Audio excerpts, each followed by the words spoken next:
역대하 30장입니다.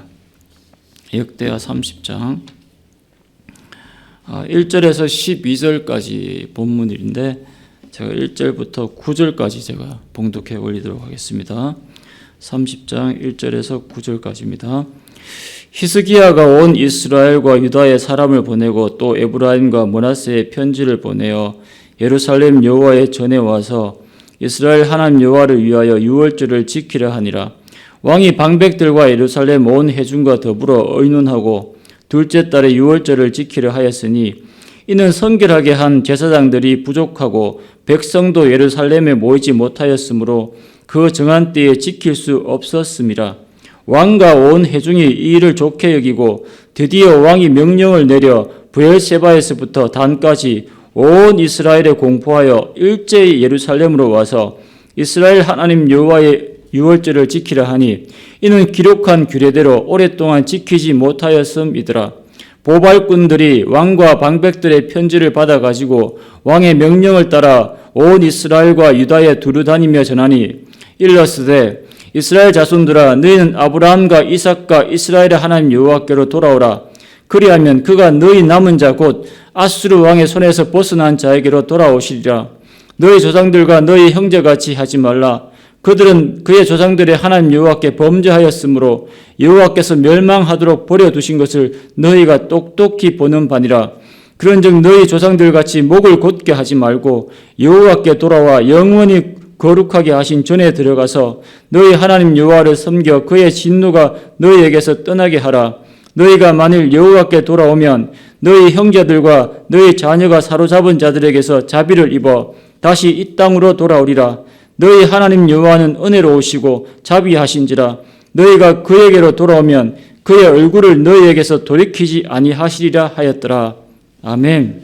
1절에 보면 이스라엘과 유다의 사람을 보내고 또 에브라임과 므낫세의 편지를 보내어 예루살렘 여호와의 전에 와서 이스라엘 하나님 여호와를 위하여 유월절을 지키라 하니라 이렇게 말씀하고 있죠. 그런데 2절을 보시면 왕이 방백들과 예루살렘 온 회중과 더불어 의논하고 둘째 달에 유월절을 지키려 하였으니라는 말씀을 보아서 이 왕이 방백들 그 신하들하고 그 예루살렘에 있는 그 주민들과 함께 의논을 했어요.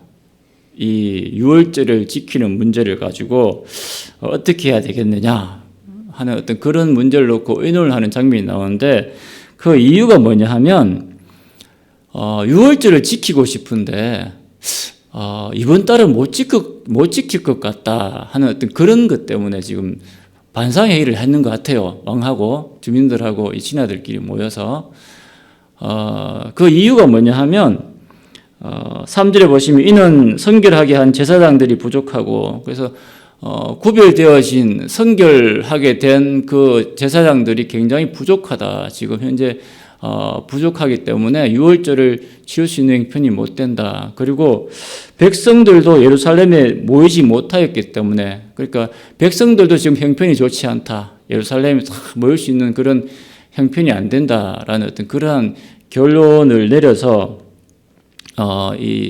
이번 달에 지켜야 할 그 유월절을 지킬 수가 없다라는 어떤 결론을 도출해내죠. 4절 보시면 왕과 온 회중이 이 일을 좋게 여기고 그렇게 나옵니다. 그래서 왕도 그 백성들도 굉장히 이 합의된 그 결론에 서로가 다 기뻐했다라고 이제 얘기합니다. 유월절은 언제 지키죠? 첫째 달 14일입니다. 그죠? 그래서 종교력으로 1월 14일 날 유월절을 지키는데, 이렇게 성결하게 된 어떤 그런 제사장들이 부족하고 백성들이 어떤 형편이 또 유월절을 지킬 수 있는 형편이 못 된다. 이렇게 3절에서 얘기도 하고 있지만, 이런 이유이기도 하겠지만, 사실 우리가 계속해서 말씀을 이렇게 보아서 알겠지만, 성전 정화 작업을 며칠까지 했습니까? 16일까지 했거든요. 그러니까 16일까지 했다라는 것으로 보아서 14일 날 그 유월절을 지킨다라는 것은 거의 현실적으로 불가능했죠. 그래서 어떤 그런 것들로 어떤 비추어 봐서도 1월 14일 날 지킬 수 있었던 것은 굉장히 불가능했다라는 것을 알 수가 있습니다. 그래서 이 왕과 이 신하들과 또 백성들이 모여서 머리를 맞대고 한 달 정도 좀 더 연기하는 게 어떨까 뭐 이런 것들 얘기를 했나 봐요. 근데 2월절을 그럼 2월 14일 날 그 한 달 이렇게 한 달 연장해서 지키는 그 문제가 과연 그럼 성경적으로 합당하냐 하는 어떤 그런 걸 알 수가 있겠죠. 뭐 절기도 뭐 자기들 마음대로 뭐 이렇게 연장해서 지킬 수 있느냐. 근데 놀랍게도 가능했습니다. 그래서 말씀에 보면 민수기 9장을 보면 특별히 백성들이 좀 부정한 일을 했다든지 예를 들면 뭐 시체를 만졌다든지 또 뭐 대표적인 어떤 한 예로 멀리 여행을 갔다 올 수도 있잖아요. 그래서 멀리 여행을 갔다 온 사람들 같은 경우에는 1월 14일 날 그 날짜에 못 맞춰서 이렇게 맞춰서 못 올 경우에는 못 지키니까 이런 사람들에 한해서 그 예외적으로 한 달 연장을 시켜줬어요. 그래서 한 달 뒤에 유월절을 지킬 수 있도록 하는 규정이 있었단 말이에요. 성경에도. 그래서 히스기야 왕과 이 다른 어떤 그 신하들도 마찬가지겠지만 요 규정을 살짝 이렇게 돌려서 자기 자신들한테 적용을 했다 이 말입니다. 굉장히 지혜롭게. 그래서 한 달 연장시켜서 그 다음 달 유월절을 지키기로 했는데 히스기야 왕이 어떤 영적인 개혁을 하면서 성전 정화 작업 또 성전 재봉헌 그리고 또 이 예배의 어떤 회복 이 모든 것들을 다 읽어내고 나서 난데없이 유월절 때문에 굉장히 이렇게 의논을 할 만큼 한 달 연장을 해서라도 유월절만큼은 지켜야 되겠다라고 한 이유가 무엇일까 하는 거기에 제가 꽂혔어요. 그래서 과연 도대체 이 솔로몬 같은 경우에는 성전 그 봉헌식, 낙성식을 하면서 장막절을 이렇게 지냈던 걸 볼 수가 있죠. 장막절을 볼 수가 있는데 이 히스기야 같은 경우에는 성전 재봉헌식을 하면서 이 유월절을 들고 나온단 말이에요. 과연 이 히스기야 왕 같은 경우에도 제가 볼 때는 제 느낌으로는 그런 것 같아요. 굉장히 솔로몬 왕이 어떤 벤치마킹을 하지 않았을까라는 어떤 그런 생각도 해보면서 백성들을 규합하는 데 있어서 어떤 절기를 어떤 하나의 어떤 비장한 카드로 사용했다라는 어떤 그런 생각을 해보게 됩니다. 그래서 제가 오늘은 히스기야와 유월절이라는 제목으로 함께 말씀을 나누기를 원합니다. 히스기야와 유월절. 어떤 의미가 있을까? 첫째, 그 당시 영적 상태를 알 수가 있습니다. 그 당시 영적 상태를 알 수가 있습니다. 5절 말씀 보시면 드디어 왕이 명령을 내려 브엘세바에서부터 단까지 온 이스라엘에 공포하여 일제히 예루살렘으로 와서 이스라엘 하나님 여호와의 유월절을 지키라 하니 이는 기록한 규례대로 오랫동안 지키지 못하였습니다. 그래서 온 이스라엘과 유다에게 공포를 해서 예루살렘에 모여서 유월절을 지켜야 한다고 공포를 했어요. 그런데 그 유월절을 지켜야 한다고 말을 하면서 오랫동안 지키지 못하였다라는 이유를 댑니다. 오랫동안 지키지 못하였다. 신명기 16장을 보면 3대 절기가 나오죠. 유월절, 칠칠절, 장막절 요 세 가지 절기는 반드시 1년에 한 번씩 지켜야 한다. 그렇게 말씀에서 이렇게 기록을 하고 있는데 칠칠절과 장막절은 사실 그 당시에 농경사회였기 때문에 잘 맞아 떨어져요. 절기를 지키는 데 있어서 그렇게 뭐 어렵지 않잖아요. 농경사회와 함께 맞물려 돌아가기 때문에 그래서 굉장히 그런 어떤 명맥을 유지하고 있었다고 보여지는 반면에 이 유월절은 온전히 영적인 것과 관련이 있습니다. 뭐 농경사회 이런 것을 떠나서 온전히 영적인 것과 관련이 있다. 그래서 유월절을 수년 동안 오랫동안 지키지 않고 사사로이 여겼다라는 것만 보더라도 그 당시에 어떤 북이스라엘과 남유다의 영적 상태가 어떤지를 알 수 있다는 거죠. 분명히 말씀에 지켜야 한다라고 얘기를 했음에도 불구하고 수년이 아니라 오랫동안 지키지 아니하였다는 것은 그만큼 영적 상태가 굉장히 다운이 되어 있었다 하는 것을 알 수가 있습니다. 더구나 6월절 절기는 어떤 의미가 있습니까? 잘 아시죠, 그죠? 무려 430년 동안 종살이 하다가 종살이했던 그 백성들을 하나님께서 살려내시고 또 이끌어내시지 않습니까? 그래서 해방과 구원의 의미가 있거든요. 이 6월절 절기라는 것이. 어떻게 보면 국가가 구성되면서 굉장히 초심의 어떤 그런 마음으로 돌아갈 수 있게 만드는 게 6월절 절기이기도 하거든요. 그래서 이 하나님의 은혜를 다시 잊지 않게끔 만드는 어떤 그러한 어떤 특성이 있는 것이 바로 6월절과 관련되어 있습니다. 그런데 그들은 하나님의 그 해방시키시고 어떤 구원하여 주신 그 은혜를 잊고 있었다라는 것을 알 수가 있죠. 남쪽 유다와 북이스라엘은 하나님의 은혜를 망각한 채 살아가고 있었다 하는 것을 엿볼 수 있습니다. 우리 요한복음 5장에 보면 베데스다 연못가에 그 38년 된 병자가 나와요. 그 얘기가 나오는데 날마다 누워 있어요. 몇 년간 누워 있었다고요? 38년이에요. 38년. 하루 이틀이 아니고 38년을 누워 있었으면 그 마음속에 얼마나 간절했겠어요. 앉고 싶고 서고 싶고 걷고 싶고 뛰고 싶었겠지 않습니까? 그런데 어느 날 한 분이 오셔서 일어서기를 원하냐? 있잖아요, 제가요. 막 구구절절히 얘기를 하잖아요. 그 예수님이 한 말씀 하시지 않습니까? 네 자리를 들고 일어서라고. 그 말씀에 의지해서 그 사람이 일어났는데 다리에 힘이 쫙 생기면서 말이죠. 이 허리에 힘이 쫙 생기면서 탁 일어서게 되는 거예요. 얼마나 감격했겠습니까? 38년을 그렇게 목매에 달면서 어떤 의지와 어떤 힘과 열정을 쏟아부어도 되지 않던 그 38년의 그 구구절절했던 그 너무나 절망 가운데 있었던 인생이 말씀 한 번에 그냥 일어섰는데 다리에 힘이 들어가면서 일어서고 걷는데 막 어린아이처럼 막 너무너무 좋은 거예요. 막 걷고 또 걷고 뛰고 또 뛰고 얼마나 막 온 산천을 다 뛰어 돌았겠죠. 그 38년 된 병자가 그날을 잊을 수 있겠습니까? 절대로 못 잊어요. 우리는 두 다리를 걷는 것에 너무 익숙해서 감사한지도 몰라요. 감격도 없고. 그런데 그 사람은 그 38년 된 병자는 그 단순히 일어선 거 하나 때문에 너무너무 감격하면서 그 예수님을 절대로 잊지 않았겠죠. 유월절을 지키지 않았다는 것은 그 38년 된 병자가 그 순간을 망각한 것과 같고 그 일으킨 그 예수 그리스도를 망각한 것과 같다 이런 얘기입니다.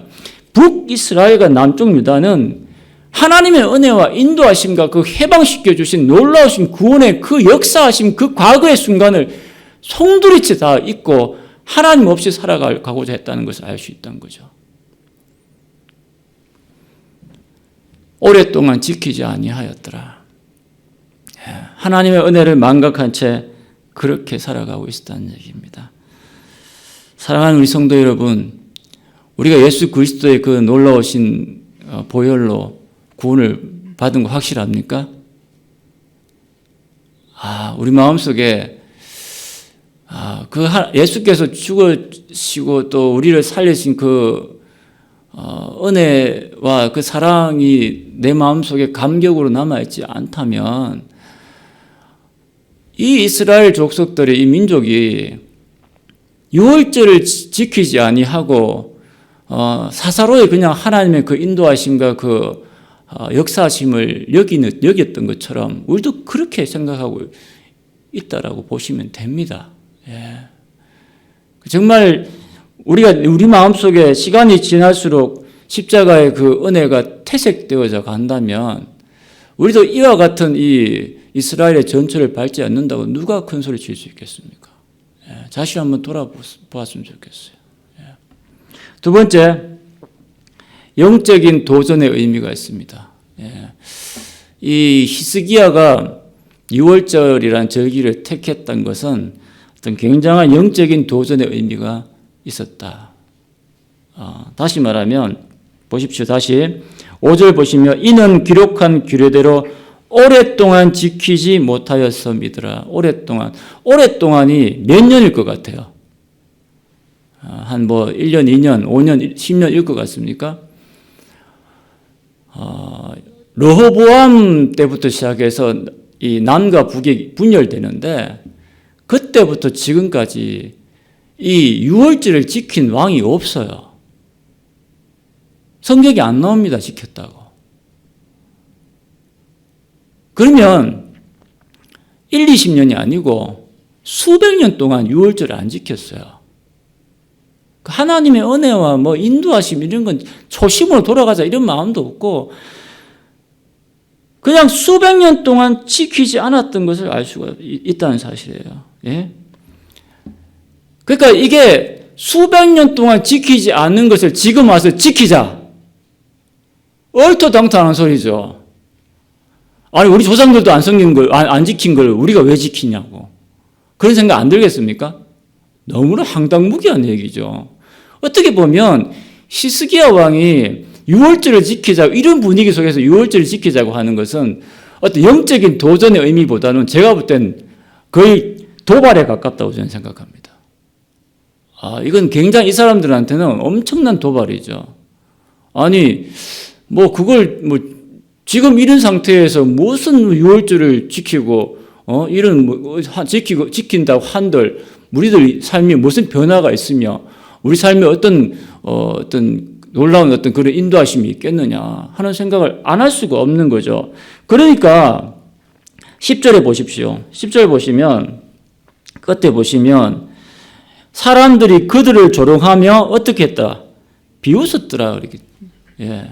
북이스라엘 지파들 중에 많은 상당수 사람들이 이 왕의 편지를 통해서 이 소식을 전했는데 상당수의 사람들이 조롱하며 비웃었더라. 말도 안 되는 소리 하지 말라고 이렇게 얘기했습니다. 뭘 유월절 절기를 지키니 하나님께 돌아가라니 그런 소리 우리 애들 앞에서 하지 말라고. 지금 이 나라를 꼬라지를 한번 보라고. 어떻게 지금 돌아가고 있는지. 무슨 유월절을 지키냐고. 예? 6절부터 9절까지 보시면 6절에 보시면 보발꾼이 나오죠. 예, 보발꾼은 어떤 소식을 전달하는 자인데 이 사람이 달리고 뛰고 말을 타고 다니면서 북이스라엘 지파 곳곳에 이 히스기야 왕의 그 메시지를 전하는 것을 볼 수가 있습니다. 그 당시는 그 아수르가 북이스라엘을 장악하고 있었는데 그래도 그나마 이 당시는 그나마 좀 약한 것 같아요. 국경 지역이라든지 이런 곳에 굉장히 그렇게 강하게 막고 있지는 않았다라는 걸 알 수가 있는데 이런 것을 틈타서 히스기야 왕은 북이스라엘을 깨우고 어떤 하나됨을 어떤 강조하고자 했던 그 기회로 삼았던 것을 알 수가 있겠죠. 그런데 그 편지의 내용의 핵심은 하나님께 돌아오라는 것이었어요. 하나님께 돌아오라. 그래서 계속해서 강조하는 것이 하나님께 돌아오라. 하나님께 돌아오면 하나님께서 너에게로 돌아갈 것이고 하나님께서 얼굴을 다시 너에게로 다시 돌릴 것이며 또 하나 강조된 것이 뭐냐면 포로로 잡혀간 너희들의 형제들과 자식들이 돌아올 것이다. 이러한 영적인 도전을 던져요. 하나님께 돌아오라. 그래야지 너희들이 살 것이고 포로된 자들까지도 돌아오게 되는 역사가 일어날 것이다. 이렇게 도전을 던지는 거죠. 그런데 그 사람들 어떻게 받아들였습니까? 조롱하며 비웃었더라. 왜 히스기야 왕이 수백 년 동안 지키지도 못한 이 유월절 절기를 지켜야 한다는 그 카드를 꺼냈을까 하는 생각을 해보지 않을 수가 없겠죠. 그래서 앞에서 언급한 것처럼 하나님의 은혜로 다시 한번 우리가 하나님의 은혜를 다시 기억함으로 초심으로 돌아가자 어떤 그러한 의미도 있었겠지만 그 당시의 영적 상태는 완전히 죽었습니다. 잘 아시겠지만 성전 그 현관문도 폐쇄당했잖아요. 다 폐쇄시키고 등불도 다 끄고 번제란 제사도 없고, 예? 다시 오늘날로 따지면 하나님께 뭐 기도와 열정과 어떤 뜨거움과 몸부림과 어떤 하나님을 찾는 예배 자체가 없었어요. 영적으로 완전히 다 밑바닥 상태, 완전히 다 영적으로 다 죽은 상태였어요. 북이스라엘은 하물며 어떻습니까? 멸망당한 상태지 않습니까? 그러니까 현실적으로 보나 어떤 정치적으로 보나 영적으로 보나 완전히 이거는 어떻게 손을 써야 될지를 모르는 상태예요. 이런 것에서 히스기야 왕이 이렇게 개혁을 한다는 것은 굉장히 위대한 겁니다. 이건 아무나 할 수가 없는 상태라는 거죠. 그래서 히스기야 왕의 그 위대성이 드러날 수가 있는데, 이런 죽은 영적 상태를 어떻게 하면 살릴 수 있겠습니까? 뭐 이렇게 설득시켜서 되겠습니까? 조곤조곤하게 이게 말씀이니까 이렇게 한번 해보지 않겠니? 이렇게 되겠습니까? 절대로 안 그렇거든요. 충격요법을 써야죠. 충격요법을. 자극을 주지 않으면 절대 이 죽은 상태에서 깨어날 수 없다라는 것을 히스기야 왕은 깨달았던 것이죠. 그래서 그는 아무도 걸어가지 않은, 해보지도 않은, 조상들도 꿈도 못 꿨던 그거 우리 한번 해보자. 그거 우리 한번 해봄으로 말미암아 하나님 다시 나아가자. 이렇게 도전을 던지는 거예요. 그러니까 이 백성들이 듣고 엄청 놀랐겠죠. 도대체 무슨 소리 하고 있냐고. 개구리 한 마리를 그 냄비에 물을 받아서 이렇게 집어 넣어두면 개구리가 어떻게 하겠습니까? 물이 있으니까 얼마나 좋겠어요. 막 헤엄치고. 그런데 거기에다 불을 이렇게 지펴서 불을 약하게 지피면 개구리는 전혀 인식을 못한대요. 아주 미지근한 물이 되면서, 그죠? 헤엄치고 놀겠죠. 근데 점점점 시간이 가면 갈수록 이제 서서히 자기 몸이 익어갑니다. 익어가는 줄도 모르고 거기서 헤엄치고 놀고 있는 거예요. 근데 만약에 그 냄비에다가 아주 한 방에 그냥 강한 불을, 센 불을 확 올리면 어떻게 되는 줄 아세요? 개구리가 팍딱 뛰어나옵니다. 놀래가지고. 개혁을 논할 때는 두 가지가 있어요. 점진적인 개혁과 급진적인 개혁이 있습니다. 뭐 쿠데타 같은 경우에는 완전히 급진적인 개혁을 의미하겠죠. 일장일단이 있긴 있습니다. 근데 히스기야 같은 경우에는 이러한 영적인 상태에서 필요한 것은 점진적인 개혁이 아니라 급진적인 개혁만이 답이다라는 결론을 내린 것이죠. 정신이 번쩍 드는 카드가 필요했을 거란 얘기입니다. 그것이 바로 유월절이라는 카드입니다. 그래서 영적인 도전을 하되 엄청나게 정신이 번쩍 드는 어떤 그런 도전을 던져야 사람들이 거기에 대해서 귀를 기울이고 한번 해보자 하는 것을 이렇게 덤벼들지, 안 그러면 사람들이 얼마나 영악한데요. 시시하고 이렇게 개혁 이렇게 했다가는 사람들이 팔짱 탁 끼고 있죠. 한번 해봐라, 네가 한번 해봐라 이렇게 나오고 변화 안 되거든요. 제가 그 청년 예전에 사역하면서 청년부를 이끌었었는데 어떻게 제가 한 번을 인도를 했냐면 밤샘 기도를 한번 해보자 그랬어요. 밤샘 기도. 그래서 저녁 한 9시인가 10시부터인가 새벽에서 그 다음날 6시까지 했었어요. 쉬지도 않고 했어요. 쉬지도 않고. 그러니까 완전히 도전이죠. 절대로 큰 소리 못 치게. 그래서 그걸 다 청년들이 받아냈어요. 어떤 애는 기도 가운데 술 먹고 온 애도 있었어요. 막 이러고, 안녕하세요.